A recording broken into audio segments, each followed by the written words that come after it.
Thanks for the introduction, Anthony. And like many before me, I'd like to give my thanks to Renzo for organising everything. It's been a really great experience. So yeah, my talk's a bit different from, I guess, a lot that have come before. And I know it's quite late in the conference, so I'm trying to keep it as light as possible. There won't be too many equations, things like that. So first, it's just a crash course in proteins. What's a protein? So the first thing we talk about is its primary structure. So that's basically just a list of amino acids. There's like 20 different types of amino acids. So we write these out as a list, and what we care about is the discrete curve that's given by the centers of the amino acids. So they have these little extra bits of structure on the outside, but we don't care about those. From those, we can describe two secondary structure types. There's the alpha helices and beta sheets. So basically those are, well, as you can see, an alpha helix just looks like a helix. Beta sheets, they're kind of long drawn out helices, and they kind of fold back and pleat together like that. And then the other secondary structure type we talk about is linkers. So that's these white things you can see here. They basically connect everything up and allow it to become entangled. So then, yeah, the main thing that we care about is this. It's tertiary structure. So that's how the secondary structures, they kind of all piece together and give something on the global scale that we can look and talk about. That's where you start to see the knots appear and things like that. So this is how I like to visualize things. We're here in the home of the old masters, I guess, and I've got one of them on the side here, Michelangelo. He used these nunchaku. Basically, they've got these long rigid sections connected by a rope or a chain. You can swing them around. So that's how I kind of visualize it. It's got your alpha helices or beta sheets. They're connected by the linkers. That's where the flexibility is. That's allows you to kind of piece things together and get a flexible structure. So that's really what kind of key in understanding our global topology. So when we're making our predictions then, it doesn't matter so much about these alpha helices and the beta sheets. We don't care exactly about the very local like structure of them. We can roughly smooth that out, and we'll kind of see that a bit more later. So that kind of brings me to one of the first questions I've thought about a lot, and we kind of chatted a little bit at lunch with Clayton and Jason about this, was given a number of sticks, how could I put them together in many different ways? What kind of knots could I get? So in knot theory, you sometimes talk about this thing called the stick number. That goes the other way around. That's given a knot, how many sticks do I need minimally to make this? And I guess Rob's great talk showed us all about knot plot. That kind of got me excited about that, whether I could use that in some way to kind of approach this question. So when we're looking at proteins, we work with these people at Diamond. It's the UK's largest synchrotron. They do these experiments that give that we need to use the data from to determine protein structure. So first of all, they fire X-rays at proteins in a solution. So there's many proteins. They're all kind of swimming around, banging into each other, flowing around everywhere.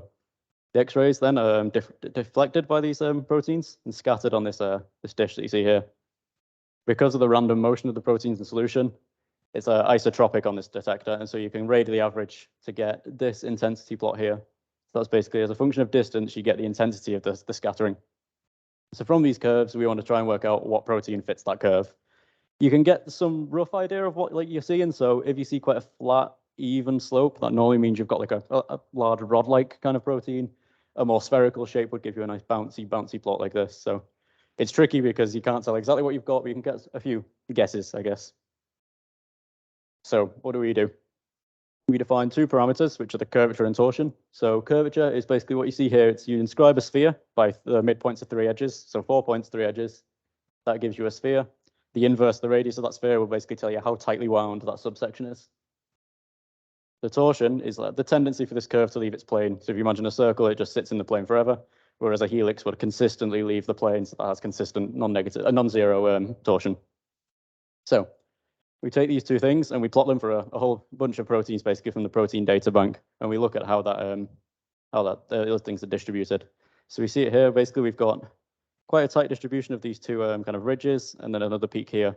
The peak corresponds to alpha helices, and the two strands are basically the beta strands or the beta sheets, and you've got left-handed and right-handed chirality of those. And then this plot here shows that distribution again. It tries to highlight just how tightly constrained these local geometric constraints are. So yeah, these ridges are really, really sharp. They really drop off quickly. Another thing that we should point out here is that there's a bias, right? There's a bias in the chirality and the handedness, and that kind of pops up a bit more later. So we use them then with just these two parameters. We can define a protein. So if I flick back, sorry. Say if I wanted to make an alpha helical section, I basically just keep sampling values from this curvature and torsion and pick points that fit it, and I can make something that looks a bit like this. Similarly, this thing up here is one of the linker sections. If I want to get one of those, I kind of jump. I might pick 1 point here, 1 point here, 1 point here, and kind of move around. So the linkers, they share a lot of the geometry that exists in the other secondary structure types, but they kind of sample from all around it. So we produce some initial guess of what we think the protein looks like. So given a primary structure, we can then use some software to kind of work out what the secondary structure is. from that, we pick our curvature torsions and make some random initial guess like this, according to the local constraints. So globally, it might not be right, but locally it is. On the right here, I've plotted in the blue line is the scattering of this protein here, or this guess at a protein, and in the red is the experimental data. The little dots that you see kind of floating around, they're basically water molecules that help you just make a better scattering fit. So as you can see, this thing, not very good. It doesn't look anything like it. So then what we need to do is basically do some kind of Monte Carlo sampling, is just keep picking curvature and torsion, keep changing subsections until we get something that's a little more globular and looks more like a protein. And you can see here, the scattering fit is very nice. So yeah, I've put the reference at the bottom here for the paper for all the kind of nuts and bolts of how this thing works and a lot more of the physics behind it. But the main idea is, yeah, you want to sample these curvature torsions, try and get something that looks a lot like this. But the problem is that there's many things that could fit this. And it's kind of hard to know exactly where you want to go. So from here, what do I need to fold up? What do I need to move to get to something like this? So I guess the algorithm is a little bit directionless, and that's kind of where my work comes in. So we want globally realistic predictions. Locally, we're good. The curvature and torsion keeps control of that, but globally, we might not have what we need. So there's a lot of work, I guess, on knot theory in terms of proteins, and we had this very classical result that knotted proteins are quite rare, I guess. Only about 1% of the protein data bank is actually knotted, as we call it. But when you use knot theory, the main problem is proteins are open-ended, right? So at some point, you're going to have to close them in some way. Some people draw a direct line from one end to the other. Some go around the outside via a sphere. Either way, you're kind of changing geometry or changing the topology. So we'd rather use something that doesn't need to worry about that. We can just use the open curve. So we use the writhe and we use the open writhe for that. So we know that knotted proteins are rare. So I was wondering then, well, is writhe rare as well for proteins? And there's a really great result from Jason and the collaborators that they got this upper bound on the writhe for knots, and that comes from the world of helicity. And I saw that, got very excited, and kind of naively just ran in and tried to plug it straight in with my proteins. But we'll see that in a second, I guess. So the writhe, we're all very familiar with. I don't need to go over that too slowly, but you basically want to project your protein curve or just your curve in some direction, count the crossings with sign, and there's a convention for that. So here we've got 4 negative crossings. If I look at a slightly different projection, I've got 3 negative crossings here. So for this curve that you can see, which is kind of like a trefoil, the writhe of that will be just a little bit greater than 3 because it's quite tricky to get these 4 crossing projections. So that's what we want to use. But like I said, the local geometry is kind of very fixed and very understood, and the secondary structures not massively important when we're trying to put things together. So what we want to do is kind of smooth that out a little bit and ignore it, I guess. So what we do is, given the secondary structure fingerprints, that'll be a list that says like linker, helix, linker, sheet, something like that. Basically take the first point of each of those subsections and then join those up into a curve and then just tack on the endpoint as well. So what we do is we move from this, which is the cartoon representation of a protein. In the pink are these alpha helical sections, and then there's some little white linkers in between. That takes us down to this. So for visualization, I've done some kind of spline smoothing interpolation here, but really it's a piecewise linear curve that just jumps from each subsection to the next. So what we're doing here is we get, obviously, visually, we get a much nicer picture of what the global entanglement looks like. We can see that this thing really isn't that knotted. There's not that much writhe going on, really. There's not up here. It's quite tough to see.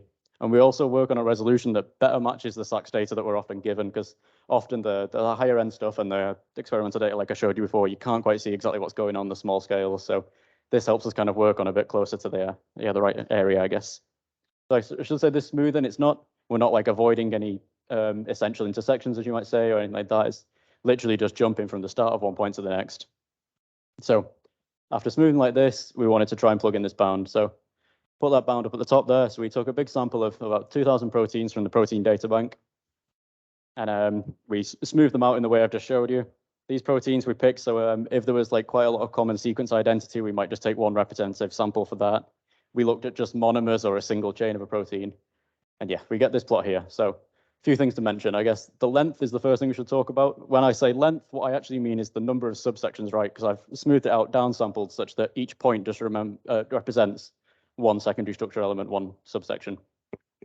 The radius. Excuse me, what R is there? Yeah, so that was the weird one, I guess. You might be able to see here that the exponent here is 4/3. Down here, I've actually got 3/4. I guess I should come clean that basically, initially I plugged it in wrong and it fit perfectly. So I got super excited and I was like, okay, what's happened? So what you need to do is, I guess, or what we've kind of explained that is the radius seems to scale with length to the half roughly, would kind of give this kind of a conversion from this formula to the one we have here. So yeah, I guess it's not perfect, and we could, if we wanted to, get a much nicer empirical bound. But I was trying to, I guess, stick as close as I could to the one I found in the paper, and that's what I used initially. I guess the one thing I want to say is that, like, there's a good quote by Bill James, who was a pioneer in the kind of statistics in baseball, and he says, like, if a metric never surprises, it's useless. If it always surprises, it's wrong. So it's kind of good that we've got some things that don't fit here, because that gives us a nice place where we can try and study them, try and look at what's going on, why are these ones coming outside of this bound that we picked. So the first one here is 2OMZ. So this is what it looks like. As you can see, it's got this global helical structure, so it keeps winding round and round. So that's not just the alpha helices, that's actually on a global scale, it's wrapping tightly around like this. And it's got this kind of pattern that you can see where it's a sheet, which is the yellow arrows, followed by a linker, helix, linker, sheet, and it keeps repeating like that. And that's quite common to these proteins that you see that come above the bound or on the bound on this side, is they have this pattern coming all the way around. And I did some very, I guess, naive random walk experiments to try and see if I could get some distribution that looks like this. And obviously, you can't get these structures, right? If you do a random walk, you're going to keep choosing, should I go left, should I go right? And you don't get this kind of consistent winding and consistent writhing that you see here. So in terms of the function of this protein, it's a cell invasion or cell adhesion protein. And basically what it does is it forms a complex with another protein here and jumps on and tries to tack itself on and eat it, basically. And that's how it kind of works in biologically. So then there's another one I wanted to show you that's quite small, much smaller in length. It's 5OOV. And again, it has this same pattern. Here, you've only got alpha helices. There's no beta sheets, but still doing this kind of global helical thing. And what's interesting is this is actually a synthetic protein, so it's designed to look this way. So they're clearly quite, I guess, excited about this structure, and it has quite an important biological function. So this is all that we've done using just the writhe, but then we can also define the absolute writhe. What we do here basically is ignore the sign now. So we just count the crossing that you see. So here there's 4, here there's 3. Works exactly the same as before, but yeah, we don't need to count with sign this time.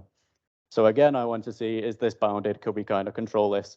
Because I think this is the one that would really help us in terms of producing realistic structures.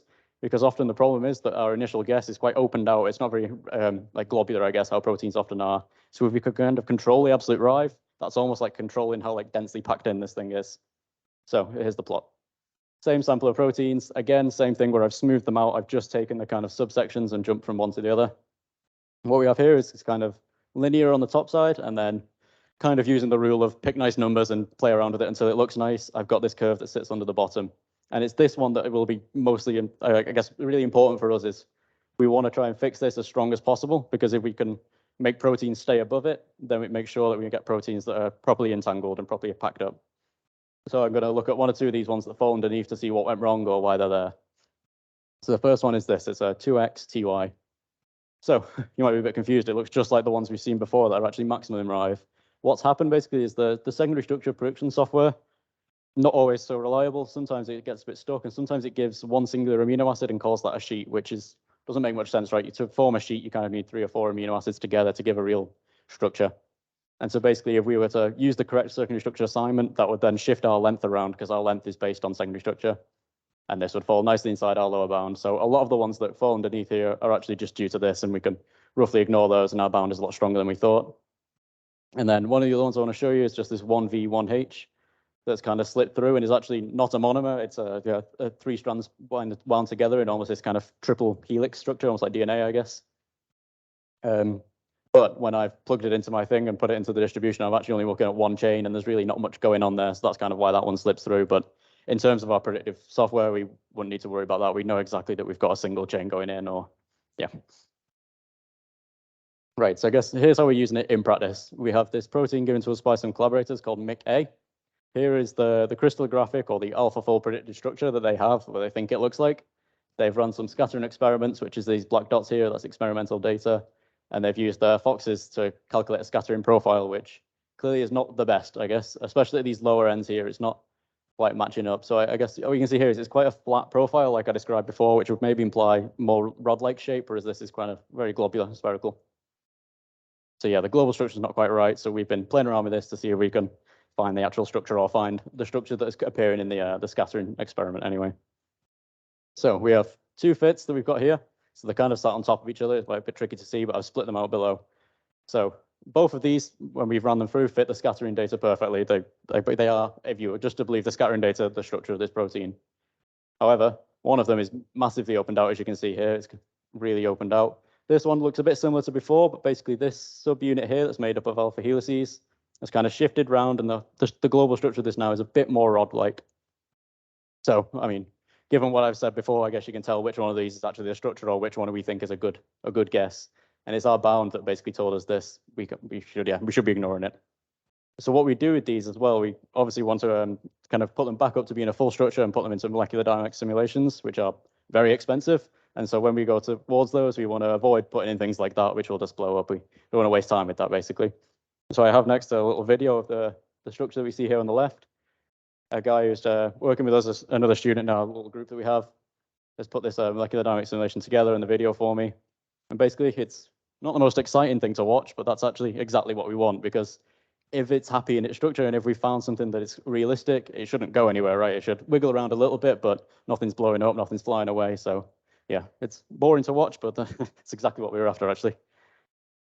Okay, so that's how we're using this bound, and that's how we get more realistic structures that we can take to molecular dynamic simulations and really start to give something believable. And I guess the point of my project in the grand scheme of things is that we want a full pipeline where we can go from initial guesses, use some topology to understand what they look like, and then get these molecular dynamic simulations way. So, and then we can send it out to people and let them use this software. If our software spit out things like that, no one would want to use it, basically. So another little thing that I've been kind of working on most recently, and I'm just going to show you a quick one slide on this, basically. But yeah, it's kind of interesting, and I'm going to look into more. So what I've done is I take the protein curve smoothed out again, but instead I just consider like the first endpoints, and I calculate the writhe of this little subsection. So imagine I'm just looking at here, basically. Calculate the writhe, plot that out. Keep adding on a point, plot the writhe. And I'm kind of watching then as the writhe grows and varies, as my protein grows. And what you can kind of identify is you've got these little regions where, in terms of writhe, nothing much is happening. And then here in this red section, it really jumps up maximally. And then again, not much is happening, nothing's changing, and then bang, jumps up again. And I've highlighted these red subsections here on this protein.